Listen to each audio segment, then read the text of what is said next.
ప్రకటన గ్రంథము 21వ అధ్యాయంలో ధ్యానంలో ఉన్నాము. 6 వచనాలు ఇప్పటికి ధ్యానం చేసుకున్నాం. 7, 8 వచనాలు మనం ధ్యానం చేసుకుందాం. ప్రకటన గ్రంథం 21వ అధ్యాయము 7, 8 వచనాలు చదువుకుందాం.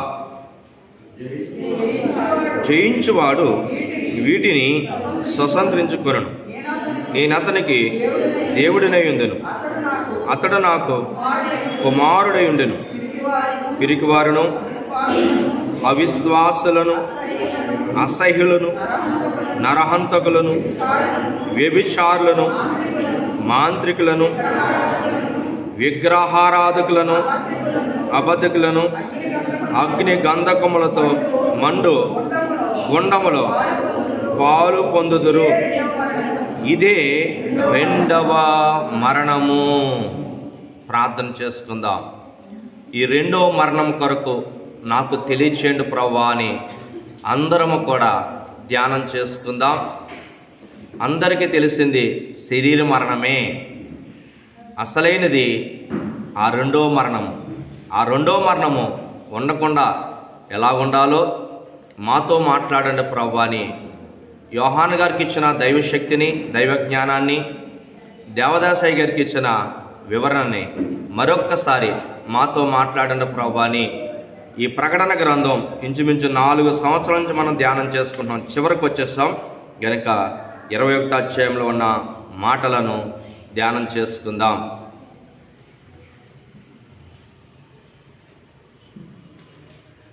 జయము కీర్తనలు జయ శబ్దముతో జయముగా జయము జయమాయండి.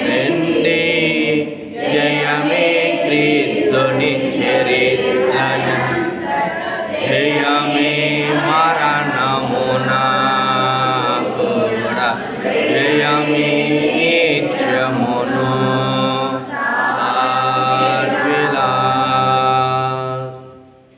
మహాపరిశుద్ధుడైన మా తండ్రి, మహిమగల దేవ,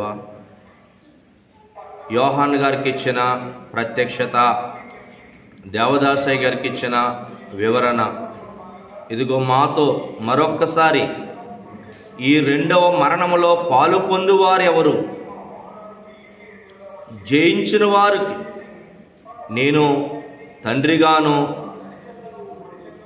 నాకు మీరు కుమారులుగాను ఉందురు. నేను మీకు తోడే దేవుడుగా ఉందును అనుచున్న మాటను దేవా, ఇంతవరకు ఎవరైనా వీటిని జయించలేకపోతున్నారేమో, ఇప్పుడైనా ఈ విన్న వాక్యాన్ని బట్టి ఇంకెవరు జయించలేకపోతున్నారో జయించేటట్టు మాతో మాట్లాడమని, మా కొరకు ఇహలోకములను జయించిన జయశీలుడైన యేసుక్రీస్తు ప్రభువారిని బట్టి యేసు నామమున ప్రార్థించుచున్నాము మా పరమ తండ్రి. కూర్చుందాం. ప్రభు సన్నిధానంలో ప్రకటన గ్రంథమును ధ్యానం చేసుకుంటున్నాం. మరి ప్రకటన గ్రంథం అనగా ప్రకటించవలసిన గ్రంథం. ఎందుకంటే భవిష్యత్తులో ఏం జరగబోతుంది, భవిష్యత్తు అంటే అసలు దేవుడి దగ్గర మనం ఎలా ఉండాలి, మన ఇంట్లో మనం ఎలా ఉంటామో తెలియదు కానీ, మన కుటుంబాల్లో మనం ఎలా ఉంటున్నామో తెలియదు కానీ, బంధువులు స్నేహితులతో ఎలా ఉంటున్నామో తెలియదు కానీ, దేవుడితో మాత్రం జాగ్రత్తగా ఉండకపోతే అగ్నిగుండకం తప్పదు. అగ్నిగుండం అనే 2వ మరణము తప్పదు. ఈరోజు భూలోకంలో షద్రక్, మెషక్, అబేద్నెగోకు అగ్నిగుండం వేశారు. కానీ వెయ్యబడిన షద్రకు కాలేదు, మెషక్ కాలేదు, అబేద్నెగో కాలేదు. వెయ్యబడడానికి వెళ్ళిన వారు కాలిపోయారు, చనిపోయారు. ఈరోజు దేవుడే వేస్తున్న అగ్నిగుండము ఈరోజు మనము ధ్యానం చేసుకోబోతున్నాం. ఈరోజు దేవాలయానికి ఎందుకు రావాలి, ఎందుకు రక్షణ పొందాలి, రక్షణ పొంది ఏం జయించాలి అని ఇక్కడ యోహాను గారికి ఇది కంపల్సరీ సంఘానికి చెప్పు, 7 సంఘాలకి చెప్పు అని యోహాను గారికి దైవ ప్రత్యక్షతో ఇలా మాట్లాడుతూ ఉన్నారు. ఏంటి అంటే 7వ వచనంలో కనబడుతుంది, జయించువాడు వీటిని స్వతంత్రించుకొనును, నేను అతనికి దేవుడినై ఉండు, అతడు నాకు కుమారుడై ఉండెను. ఇక్కడ ఒక చక్కటి సంబంధం చెప్తున్నాడు. ఏ సంబంధం అంట? తండ్రి కుమారుడు. ఎవరితో సంబంధం అంట? ఆ మహాదేవుడితోనే సంబంధం. ఈరోజు మానవ జీవితంలో తల్లిదండ్రులు పెంచుతున్నప్పుడు పేదవాడు, మధ్యతరగతి వాడు, ఉన్నవాడు కుటుంబాల్లో ఇలా మాట్లాడుకుంటూ ఉంటారు. ఏమని? పుడితే ఫలానా వారికి ఉన్నవాడికి పుట్టుంటే బాగుండు, నా బ్రతుకు అటు కింద స్థాయి కాదు, అటు పై స్థాయి కాదు, నా బతుకు మధ్యతరగతి. ఆ మధ్యతరగతి అనుకునే వాడికి దేవుడు గొప్ప అవకాశం ఇస్తున్నాడు. ఈరోజు ఉన్నవాడికి లేనివాడికి మధ్యతరగతికి అసలు నువ్వు ఎవరితోటంటే నువ్వు నాతోటే సంబంధం. ఇహలోకంలో కంటే అనేక రెట్లు నిత్య జీవం ఇస్తున్న ఆ దేవదేవుడే ఏమన్నాడు? నీవు నా కుమారుడువు, నేను నీ తండ్రిని. కనుక ఈ సంబంధము పవిత్రమైన సంబంధము. ఈ సంబంధంలో మనం ఉండాలంటే ఏం జయించాలి? ఆ మహా శక్తిమంతులుగా మనం ఉండాలంటే చూడండి, యేసుక్రీస్తు ప్రభు అంటే ఈ లోకం ఏమీ చేయలేకపోయింది. చంపితే నేను బతుకుతానన్నాడు ఆయన. లోకం ఏమన్నాడు? నేను 3వ రోజునే బ్రతికిపోతాను, ఎందుకంటే నా తండ్రికి సర్వాధికారం ఉంది, నాకు ప్రాణం ఇచ్చే అధికారం ఉంది, ప్రాణము మరలా తీసుకునే అధికారం ఉంది. కుమారుడికి ఈ సమస్తము అధికారం ఇచ్చిన ఆ దేవదేవుడు ఈరోజు మనల్ని కూడానంట ఏ వర్షంలో తీసుకొచ్చాడు? తండ్రి కుమార్ అంటే తల్లిదండ్రులు, మనం పిల్లలు బంధంలో ఎలా ఉంటున్నామో చూడండి. మన తండ్రి మనల్ని ఎలా ప్రేమిస్తున్నాడో తెలియదు కానీ, మన పిల్లలు మనల్ని ఎలా ప్రేమిస్తారో తెలియదు కానీ, ఆ మహాదేవుడు మాత్రం ఎంత గొప్పగా అంటున్నాడు, నువ్వు గనక జయిస్తే నువ్వు నా బిడ్డవు, నా కుమారుడువు, నా సంబంధము. ఏం జయించాలండి? 8 చెప్తున్నాడు. ఎన్ని జయించాలట? 8 విషయాలు చెప్తున్నాడు. గనుక 8 విషయాల్లో మనం ధ్యానం చేసుకునే ముందు బైబిల్ గ్రంథంలో 2వ మరణము కొరకు చరిత్ర తెలుసుకుని మనం ముందుకెళ్దాం. ఈ లోకంలోనంట ధనవంతుడు పరలోకం వెళ్ళడం కంటే సూది బెద్యములో ఒంటి దూరిపోవటం సులువు. మరి ఒకానొకప్పుడంట ఒక ధనవంతుడు చనిపోయాడు, ఒక దరిద్రుడు చనిపోయాడు. మరి వాళ్ళిద్దరి కథ మనందరికీ తెలుసు. ఆ ఇద్దరిలో 2వ మరణాన్ని జయించి కుమారుడిగా ఆయన రొమ్మును ఆనుకున్నవాడు ఎవరు? లాజర్. ఎవరు రొమ్మును ఆనుకున్నాడు? అబ్రహాం రొమ్మును ఎందుకు ఆనుకో? దేవుడు రొమ్మును ఆనుకోవాలి కదా. యేసుక్రీస్తు ప్రభువారు వచ్చి జయించేంత వరకు కూడా ఎవరంట? తండ్రి అబ్రహాం. అంటే ఒక మానవుడికి ఎంత ఇంపార్టెన్స్ ఇస్తున్నాడో చూడండి. ఇంపార్టెన్స్ ఇచ్చిన మానవుడు ఎలా ఉన్నాడంట? కుడికి కానీ ఎడమకి కానీ తిరగట్లేదు, దేవుని విషయంలోనే శ్రద్ధ కలిగాడు. అబ్రహాం అంటే మామూలు విశ్వాసం కాదు, విశ్వాసులకే తండ్రి. ఒక్క అడుగు దేవుడు చెప్పకుండా ఈడు. మంచికి చూడడు, చెడుకు చూడడు. ఎవరిని చూస్తాడంట? దేవుని చూస్తాడు. ఈరోజు మనం ఎలా తిరుగుతున్నాం, మనలాగా ఎలా ఉంటున్నాం, అసలు మన విశ్వాసం ఏంటి? ఈరోజు అగాధములో రెండో మరణములో ఆత్మ మరణములో అల్లాడుచున్న ధనవంతుడు కనబడుతున్నాడు. ఆత్మ మరణంలో హాయిగా సంతోషంగా రొమ్మున ఆనుకున్న లాజరు కనబడుతున్నాడు. శరీర మరణానికి పర్వాలేదు, కానీ రేపు ఆత్మ మరణము చాలా భయంకరమైనది. అగ్గి ఆరదు, పురుగు సాగు. ఈ మరణాన్ని తప్పించుకోవాలంటే కంపల్సరీ మనం జయించాలి. శరీర మరణానికి జయించాలంటే ఒకటి శరీరాన్ని జయించాలి, లోకాన్ని జయించాలి, సాతాన్ని జయించాలి. ఈ మూడు ఇంపార్టెంట్. ఇప్పుడు అగ్నిగుండంలోకి వెళ్ళకుండా రెండో మరణంలో పాలు పొందకుండా ఉండాలంటే ఏం జయించాలి చెప్పండి? ఒకటి అయ్యా 8వ వచనం చదవండి. పిరికివారు, అవిశ్వాసులు, అసహ్యులు, నరహంతకులు, వ్యభిచారులు, మాంత్రికులు, విగ్రహారాధకులు, అబద్ధకులు, అగ్నిగండములో మండు గుండములో పాలు పొందుదురు. ఇదే రెండవ మరణము. ఫస్ట్ వారు ఎవరు? పిరికివారు. పిరికితనం అంటే మనకు అందరికీ తెలిసిందే. ఏంటంటే చెప్పండి, ఇది చెప్తే నేను వినాలనుకుంటున్నాను. అమ్మా, అన్ని విషయంలో భయపడటం, అది పిరికితనం. ఇంకా వెరీ గుడ్. దేవుణ్ణి ఒప్పుకొనుటలో ధైర్యం లేని వాడు పిరికివాడు. బంధువుల దగ్గరికి వెళ్తారు, బొట్టు తీరు. దేవాలయానికి వస్తారు, ఇక్కడ బొట్టు తీసేస్తారు, బయటికి వెళ్తారు. వీళ్ళు దేవుణ్ణి ఒప్పుకొన్నవారు పిరికివారు. రెండవ మరణము కాచి కూర్చుంది వీళ్ళ కోసం. పిరికివారు, దేవుణ్ణి ఒప్పుకునే ధైర్యం లేనివారు, భక్తిగా ఉండలేనివారు. ఏమనలేరట? ఇక్కడ మాత్రం అంట, దేవాలయంలో మాత్రం అంటే ఎంత భక్తిగా కనబడతారో, బయటికి వెళ్తే భక్తి గాల్లో కలిసిపోతుంది. రెండవ మరణము కాచి కూర్చుంది. నీ భక్తి నిన్ను శక్తిమంతులుగా చేస్తుంది. నిన్ను ఎవడనో శక్తిమంతులుగా చేయడు.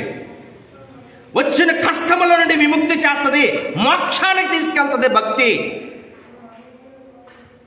నీ భక్తి నిన్ను శక్తిమంతులుగా చేస్తుందా? భక్తి లేకపోవటమే పిరికితనం. భక్తిమంతుడు ధైర్యంగా ఉంటాడు. భక్తిమంతుడు ధైర్యంగా చెప్తాడు, నేను ప్రభువుని నమ్ముకున్నాను, నేను మీరు పిలిచిన దానికి నేను రాలేను. ఒకవేళ ఆరాధన, నాకు ఆరాధన అయినట్టు నేను వస్తాను. దేని లేని వారు చెప్పలేరు. పిరికితనం అంటే అది కాదు. ఏదట? భక్తిగా ఉండకపోవటమే పిరికితనము. పిరికితనము. సాక్ష్యము ఇవ్వకపోవటమే పిరికితనం. నీ సాక్ష్యము నీ ప్రభు ఎవరికి చెప్తావా వారిని మార్చేస్తావని నీ పక్కనే ఉంటాడు. నా నామాన్ని ఎక్కడిద్దరు ముగ్గురు కూడి ఉంటారో అక్కడే ఉంటారు. నువ్వు సాక్ష్యం చెప్తావని ప్రభు చూస్తాడు, దూతలు చూస్తారని చూస్తారు. అబ్బే, సంఘంలో చెప్పడానికి సాక్ష్యం చెప్పరు. వాళ్ళు అలాగనుకుంటున్నారు, ఇలా అలాగనుకుంటున్నారంట. వీళ్ళు పిరికివారు. నీకు నీ ప్రభు విట్నెస్, నువ్వు విట్నెస్, నువ్వు సాక్షివి. ఎవరికి? యేసయ్యకు. ఈ లోకానికి యేసయ్యకును నువ్వే సాక్షి. యేసు లేడు, నాకు కార్యం చేసిన నేనే ఉన్నాను కనుక నేను చెప్తాను. ఎంతమంది ఉన్నా సరే నేను సాక్ష్యం చెప్తాను. సంఘంలో చెప్పాలి, సమాధానం చెప్పాలి. సెంటు బాటిల్ మూత తీస్తే సెంటు చుట్టుపక్కల ఉన్న వారందరికీ వ్యాపించేస్తుంది. ఈరోజు దేవుడు మనకు చేసిన కార్యం అందరికీ వ్యాపించాలి. దేవునికి స్తోత్రం. సాక్ష్యం చెప్పకపోవటం పిరికితనం. వాళ్ళు ఎవరు అనుకుంటారు, ఏమనుకుంటారా? నీకు అనవసరము. శోధన వచ్చినప్పుడు జయించుకుపోవడం కూడా. షద్రక్ మెషక్ శోధన వచ్చింది, అగ్నిగుండంలో వేస్తున్నారు. ఏమన్నారు? వీళ్ళు ఇశ్రాయేలు ప్రజలు లక్షలాది మంది ఎందుకు బాబు నాకు ఈ శోధన, నమస్కారం చేసేస్తాను విగ్రహానికి అన్నారు. మరి వీళ్ళు ముగ్గురు ఏమన్నారు? మా దేవుడు రక్షించే సమాధుడు కానీ మేము ఈ శోధన మేము చేయిస్తాం. అగ్నిగుండంలో వేసి చూడండి, మా దేవుడు రక్షిస్తాడు. బొబులోను దేశమందున ఆ ముగ్గురు భక్తుల బొమ్మకు యొక్కనందున పట్టి బంధించి రాజు అగ్నిలో పడవేస్తే, పట్టి బంధించి రాజు నాలుగో వాడు తిరగలేదా? ఓ భక్తుడా, రాజు రమ్మని పిలవలేదా? భయము చెందాకు నీవు, దిగులు చెందాకు నీవు, భయము జీవమిచ్చిన ఇంకో ఉన్నాడు. ఓ భక్తుడా, చూడ జయించుకుపోవటము పిరిగితనము. శోధన వచ్చినప్పుడు అంటే ఏం చేయాలి? లోపల కొందరు చెప్తారు, శ్రమలో శోధనలో చెట్లకు వస్తాయా పొట్లకు వస్తాయా? మనుషులకు కాకపోతే మానులకు వస్తాయా? దేనికైనా నేను రెడీ. నాకు ఎవరన్నారు? జయమిచ్చిన యేసున్నాడు. ఏమిచ్చాడు? నువ్వు ఆరాధించేది పిరికాత్మ కాదు, ధైర్యం గల ఆత్మ, పరిశుద్ధాత్మ. సంఘములో ఆత్మ చెప్పుచున్న మాట, నీ సంఘము పిరికి సంఘము కాదు, నీ ప్రభు పిరికివాడు కాదు. ధైర్యంగా చంపండి, నేను బతుకుతానన్నాడు. కొట్టండి, చంపండి, ఏమైనా చేసుకోండి, నేను మూడవ రోజుని బ్రతుకుతాను. ధైర్యంగా మరణానికి వెళ్ళి మరణంలో నుండి లెగిశాడు. అందుకే మనకేమిచ్చాడంటే పునరుద్ధానం ఇచ్చాడు. ఆదివారం ఆరాధనని పెట్టకండి, ఈ దినం ఏ దినము? మన కోసం చనిపోయి తిరిగి లేచిన రోజు, మనకు జయమిచ్చిన రోజు, లక్షల కోట్లు ఇచ్చిన ఈ రోజు విలువ మనం ఆరాధించాలి, మన బిడ్డలు ఆరాధించాలి. లోకానికి లేని జయము ఈరోజు సంఘానికి ఇచ్చింది ప్రభు, గొప్ప జయం. ఈరోజు మనం పిరికివారము కాదు, ధైర్యముగా ఉండాలి, దీన్ని జయించాలి. జయించిన వారికంటే ఏం లేదు, పాలు పొందులు ఎవరితో? పాపానుతో. ఎవరితో? పాపం వల్ల వచ్చిన ఆ పిరికితనముతో లేదు. జయించిన వారికంటే ఎవరైపోతారు? దేవునికి పవిత్రమైన సంబంధం, కుమారులైపోతాం. ఆయన మనకు దేవుడైపోతాడు. దేవునికి స్తోత్రం. ఇది జయిస్తే దేవునితో సమానంగా ఆ పరిశుద్ధమైన స్థితిలోకి మనం వెళ్ళిపోతున్నాం. రెండోది చెప్పండి. అవిశ్వాసం అంటే ఏంటో చెప్పండి. నేను ఎలా అనుకోండి,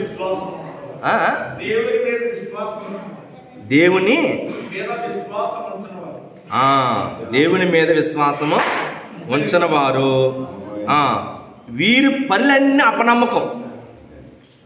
నా ప్రార్థన నెరవేరుతుంది అంటారా? ఎవరంటే వాళ్ళు అవిశ్వాసి. ప్రభు అంటున్నాడు, నా నామాన్ని ఎక్కడిద్దరు మొక్కరు మోకరిస్తే అక్కడే ఉంటాన్నాడు ఆయన. ఎంత అధికారం ఇచ్చాడంటే, భూమి మీద బంధించగల శక్తి, విడుదల చేయగల శక్తి, పరలోకంలో బంధించగల శక్తి, అంత శక్తి ఇస్తారంట వీళ్ళకంట. అవిశ్వాసం. విశ్వాసం అంటే ఆవగింజంత ఉండాలి. ఒక బద్ద విశ్వాసం, ఒక బద్ద అవిశ్వాసం. వీరే రెండవ మరణంలోనికి పాలు పొందుతారు.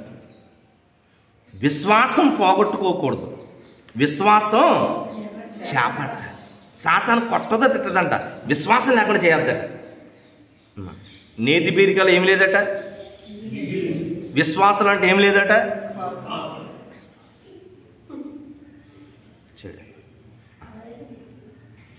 ఎప్పుడైతే విశ్వాసం లేదో అప్పుడే మనం కనుపరచాలి, విశ్వాసం చూపించాలి. షద్రక్ మెషక్ ఎక్కడికి వెళ్ళి చూపించాడు? శోధన వచ్చినప్పుడు చూపించాడు. సముద్రంలో శోధనలో పడ్డ యోనా చూపించాడు. ఎక్కడికి వెళ్ళాడు? చాప కడుపులోకి వెళ్ళాడు, పాతాళానికి వెళ్ళిపోయాడు. అక్కడ ప్రార్థన చేశాడు పాతాళంలో. No no no no no, నేను రెండో మరణానికి వెళ్ళను, ఇంకా నేను మొదటి మరణంలో ఉంటాను, నేను పని చేస్తాను, నేను నినివే పట్టణానికి వెళ్తాను, వెళ్ళి మారు మనసు కోసం చెప్తాను. చెప్పాడు. 1,25,000 మంది మారిపోయాడు. దేవునికి స్తోత్రం. శరీరం ఉన్నప్పుడు చెప్పయ్యా బాబు అంటే చెప్పలేదు. ఏమొచ్చిందంట? చనిపోతేనే కానీ మారు మనసు యొక్క విలువ తెలియలేదు. ఎక్కడికి వెళ్ళిన తర్వాత బుద్ధి వచ్చింది? యోనా గ్రంథం 2వ అధ్యాయంలో సముద్రంలోకి వెళ్ళిన తర్వాత, సముద్ర గర్భంలోకి వెళ్ళిన తర్వాత, చేప కడుపులోకి వెళ్ళిన తర్వాత, పాతాళానికి వెళ్ళి అక్కడ కేక వేస్తున్నాడు. పాతాళంలో ఆయన ప్రార్థన వినపడింది. వినపడిన తర్వాత ఆ రెండో మరణంలోకి వెళ్ళిన ఆత్మను తీసుకొచ్చి మరలా చేప కడుపులో ఉన్న ఆ యోనాకి అప్పచెప్పి ఆ యోనాను కక్కించి నినివే పట్టణానికి వెళ్ళి స్వార్థ చేసేటట్టు దేవుడు చేశాడు. అప్పుడు చెప్పాడు, బాబు మీకు కీడు వస్తుంది, మీరు మారు మనసు. ఈ శరీరం ఉండగానంట చెప్పలేకపోయాడు యోనా. వస్తారు సత్యేసేస్తారు. యోనాకు కోపం ఎక్కువ. పాతాళం గెలుస్తున్న తర్వాత కూడా కోపం ఇంకా పోలేదు, తగ్గలేదు, కొంచెం తగ్గింది కోపం. దేవుడి మీద కోపం ఆయనకి. నేను చెప్పానా చచ్చిపోవాలి.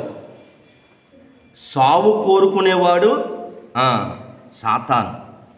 ప్రభువా నేను చెప్పిన మాటకి వాళ్ళకి భక్తి వచ్చింది, నేను చెప్పిన మాటకి వాళ్ళు ప్రార్థన చేస్తున్నారు, నేను చెప్పిన మాటకి ఉపవాసాలు చేస్తున్నారు, నేను చెప్పిన మాటకి గోని పట్ట కట్టుకుని బూడి తీసుకుని చిన్నపిల్లలు, అధికారులు, రాజులు, మంత్రులు, పక్షులు, పశువులతో సహా ఉపవాసం. ఏం గుర్తురాట్లేదు వాళ్ళకి. ఎవరికి? యోనా గారికి. నేను చెప్పాను వాళ్ళు నాశనం అయిపోవాలి, నేను చెప్పాను వాళ్ళు నాశనం అయిపోవాలి. నాశనం చేయడానికి దేవుడు కోరుకోడు. ఈ సూర్యుడు అందరి మీద, నీతి సూర్యుడు ఇంకా శత్రువుని ప్రేమిస్తున్నాడు, అది తెలియదు. శత్రువు కొరకు మేలు చేయమంటున్నాడు, అది తెలియదు.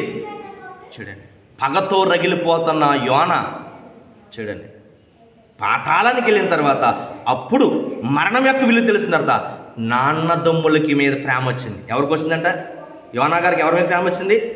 నాన్న రాకూడదు, నా తమ్ముడు రాకూడదు, నా అన్న కుటుంబం రాకూడదు, నా అన్న బిడ్డలు రాకూడదు, ఎవరు రాకూడదు ఈ నరకానికి, ఈ రెండవ మరణానికి. కనుక నేను వెళ్ళి ఒక్క అవకాశం అండి నా అన్నదమ్ములకి నేను సువార్త ప్రకటించేస్తాను. అక్కడ అన్నాడు ఆయన, అబ్రహాం గారు. నో నో నో, మోసే వెళ్తాడు, మోసే దగ్గరికి వెళ్తారు, మోసే చెప్తాడు, మోసే చెప్పింది చేయండి. ఈరోజు యాజకుడికి అప్పచెప్పాడు. యాజకుడు అప్పచెప్పిన సమయంలో మనం మనం ఉంటున్నాం, ఎలాగ మనం జయించాలి? ఈరోజు ఈ సంఘం ఎందుకు? జయించడం కొరకు. చూడండి, ఈ సంఘం ఎందుకు? దేవునికి కుమారుడిగా ఉండడం కోసం. ఈ సంఘం ఎందుకు? ఆ పరలోకంలో ఉన్న పవిత్రమైన సంబంధము జీవించడానికి. చూడండి, ఈరోజు దేవుడితో ఎలా ఉండాలో చెప్తున్నాడు. అవిశ్వాసులు అపనమ్మకతో ఉంటారు, దేవుణ్ణి పట్టించుకోరు, పరలోకం వెళ్ళాలనుకోరు, బైబిల్ ఉంది, బైబిల్ గ్రంథంలో విషయాలు చదవరు, చదివి దాని ప్రకారం జీవించరు, తుదకు నరకమని కూడా నమ్మరు.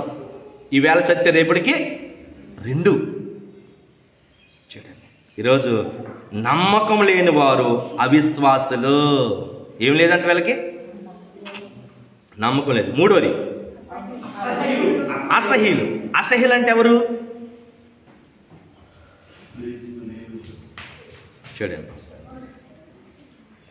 విగ్రహారాధనలో ఏకీపించే వారు, విగ్రహారాధనకు సహకారం చేసేవారు. ఇప్పుడు ఏదో లోకంలో పండుగ వచ్చింది, ప్రతి సంవత్సరం యాప్ పువ్వు కోసుకుంటాం, అమ్మ వెళ్ళి తీసుకొచ్చి యాప్ పువ్వు తీసుకురా అని చెప్తారు. యాప్ పువ్వు పట్టుకెళ్ళి ఎవరికి ఇస్తున్నావు నువ్వు? ఏసీ కోసం చెప్తున్నావా? నయమాన్ అంట సోమరుని జయించి ఒక పని పిల్లని తీసుకొచ్చాడు. ఆ పని పిల్ల అంటే ఇంట్లో ఉండి బానిస పిల్ల ఏం చెప్పిందో తెలుసా? మా ఊర్లో ఉన్న దేవుడు, మా దేవుడు గొప్పవాడు, మా యాజకుడు గనక ప్రార్థన చేస్తే నీకు స్వస్థత వచ్చేది. ఒక్కసారి మా సంఘానికి రా, నిన్ను స్వస్థ పరుస్తాం. ఎవరు చెప్పింది? సైన్యాధిపతికి చెప్పింది. సైన్యాధిపతి భార్యకి చెప్పింది. ఒక బానిస పిల్ల, ఒక జైల్లో ఉన్న వారికి స్వార్థ చేయాలంటే చేతరాళ్ళు నన్ను ఎందుకు జైలు వేసాడు దేవుడు, అసలు దేవుడు ఉన్నాడా అనుకుంటారు, ఇసుక్కుంటారు, తిట్టుకుంటారు. అటువంటి కష్టమైన సమయంలో అంటే బానిస పిల్ల చెప్పిన మాట వారు విన్నారు, రాజుకి చెప్పారు. ఆ రాజు వీళ్ళ దేశానికి రాజు చెప్పారు. ఈ దేశంలో రాజు ప్రవక్త అయిన ఎలీషాకి ఆ వార్త అందింది. ఆ వార్త అందగానే మేము వస్తున్నాం, మమ్మల్ని స్వస్థపరచండి అని వీళ్ళ ప్రయాణమై దేశం వెళ్ళారు. వాళ్ళతో మనం ఏకం చేయడం కాదు, మనలో వారిని ఏకం చేసుకోవాలి. మనము లోకంలో కలిసిపోవడం కాదు, లోకంలో కలిసి తలకిందులైపోవడం కాదు, లోకాన్ని తలకిందులు చేసి సంఘంలోనికి నడిపించాలి. దేవునికి స్తోత్రం. 12 మంది శిష్యులు భూమిని తలకిందులు చేసి ఈరోజు సంఘాన్ని స్థాపించి ప్రపంచ దేశాన్ని నడిపిస్తున్నారు. అవిశ్వాసం అంటే ఇది. ఎవరితో సాంగత్యం చేస్తున్నాం? చూడండి, విగ్రహారాధకులతో ఏకీభించి పనిచేయట.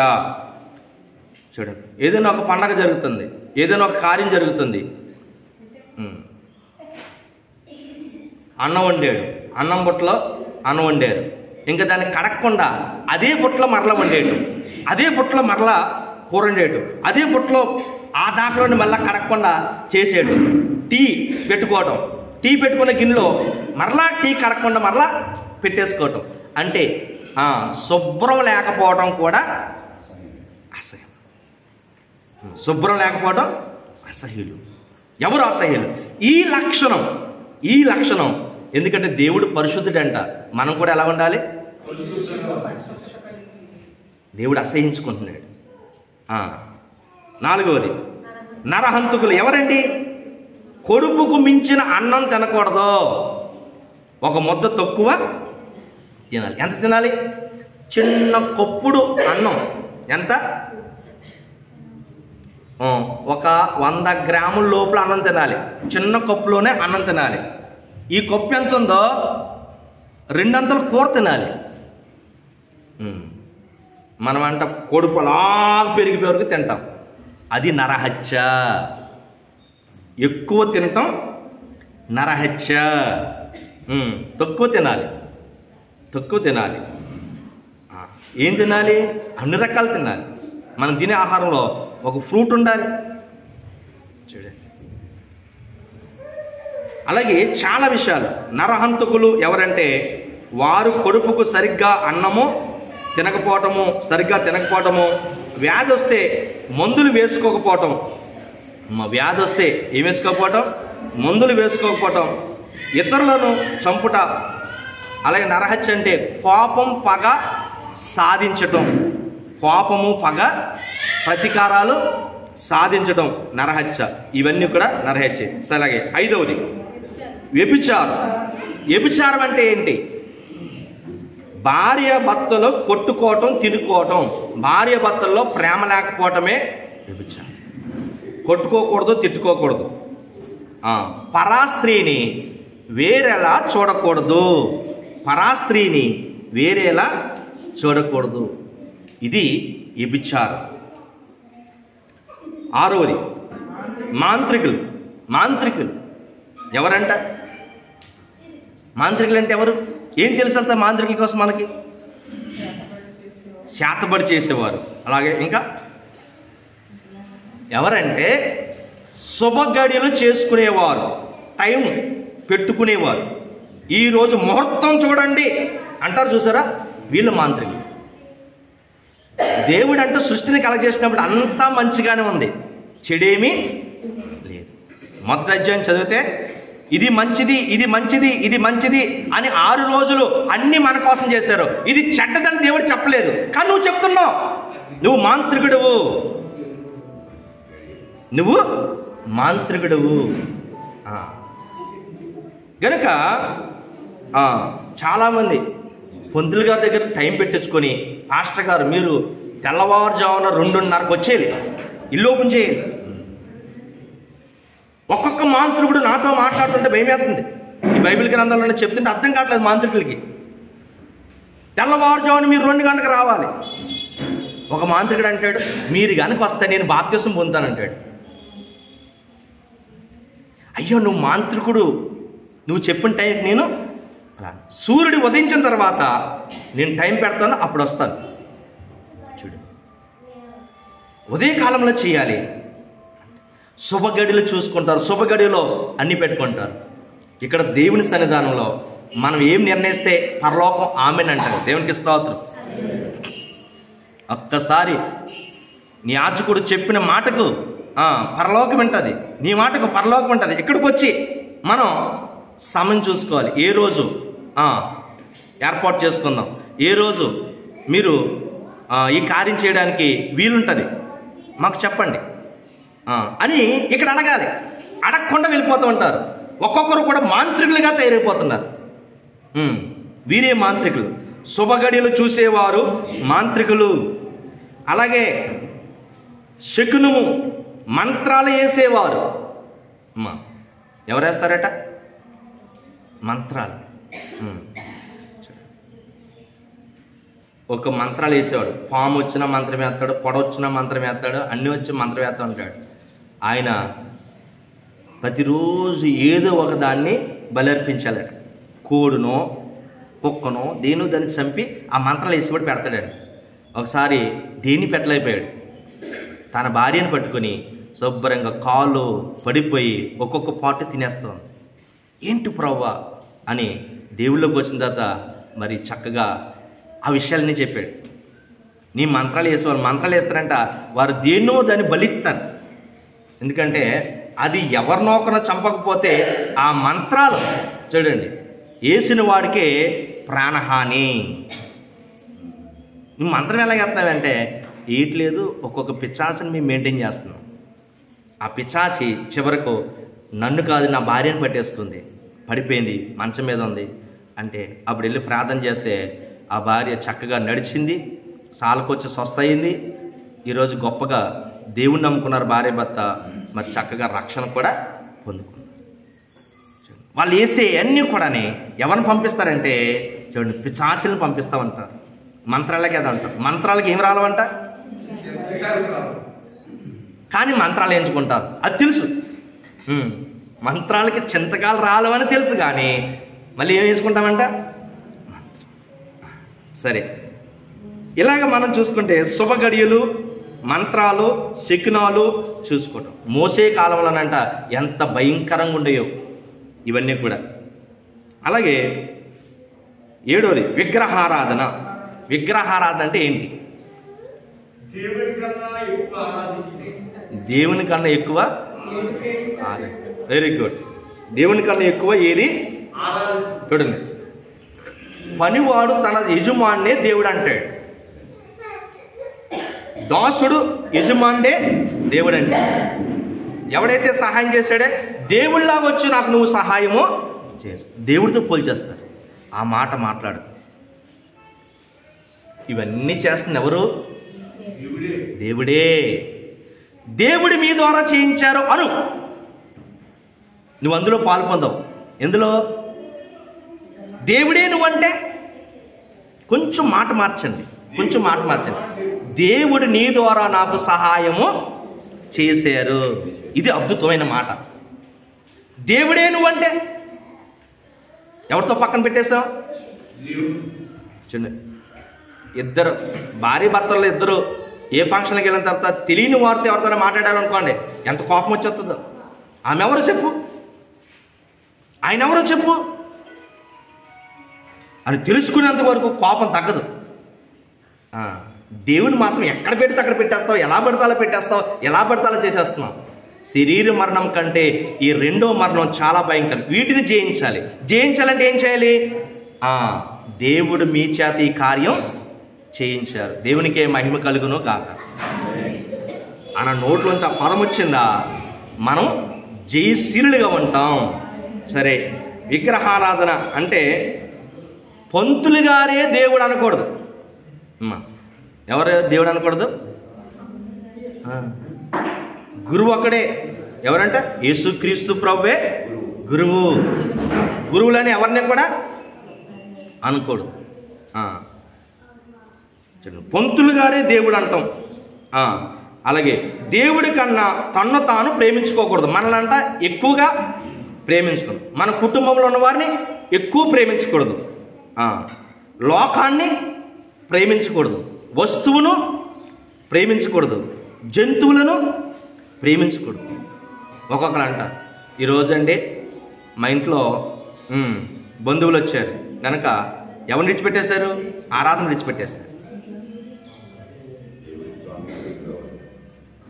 వెళ్తూ వెళ్తూ అంటే మాకు ఒక కుక్కని తీసుకొచ్చి ఇచ్చారు, అది ఉన్నది కనుక నేను రాలేకపోయినా ఆరాధనకి. అంటే ఎవరిని ప్రేమిస్తున్నావు నువ్వు? ఎవరిని విడిచిపెట్టేస్తున్నావు? చూడు, ఇది విగ్రహారాధన. చివరగా 8వ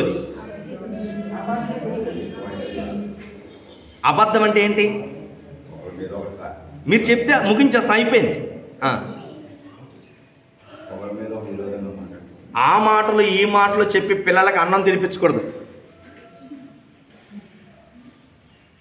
పిల్లలకి ఏమి నేర్పించకూడదు? వాళ్ళ దైవ స్వరూపులు. ఆ దైవ స్వరూపులు నువ్వు పాడు చేస్తున్నావు. బైబిల్ గ్రంథం ఏం చెప్తుంది? కల్మషం లేని పిల్లలు. వాళ్ళు ఎవరంటే ఎవరితో సమానం? దేవునితో సమానం అంట. దేవునితో సమానం ఏం చెప్తున్నా? ఆ మాట ఈ మాట ఈ మాట ఆ మాట చెప్పి పిల్లలను రాంగ్ డైరెక్షన్లో పెడుతున్నాం. దీన్ని జయించకపోతే నీకు అక్కడ ఇది లేదు. ఫస్ట్ మీ పిల్లలకి మీ మాట చాలా గొప్పది. మోషే తల్లి చెప్పింది, పెద్దోడయ్యాడు, 40 లక్షల మంది విడిపించేశాడు. దేవునికి స్తోత్రం. ఆ నిజం నిలబడటానికి ఎంత కష్టపడ్డాడు, ఎంత కష్టపడ్డాడు చూడండి. ఒక మంచి తల్లి నిజం చెప్పి పెంచుతుంది. దేవునికి స్తోత్రం. అందుకే 100 మంది ఉపాధ్యాయుల కన్నా గొప్పది ఒక మంచి తల్లి. అందరూ మంచోళ్ళే ఉంటే పర్లేదు. ఒక మంచి తల్లి ఎవరితో సంబంధం అంట? దేవుని బిడ్డ అయిపోతుంది. సరే, ఈరోజు పిల్లలను బెదిరించకూడదు. మాయ మాటలు చెప్పి పిల్లలను బెదిరించకూడదు.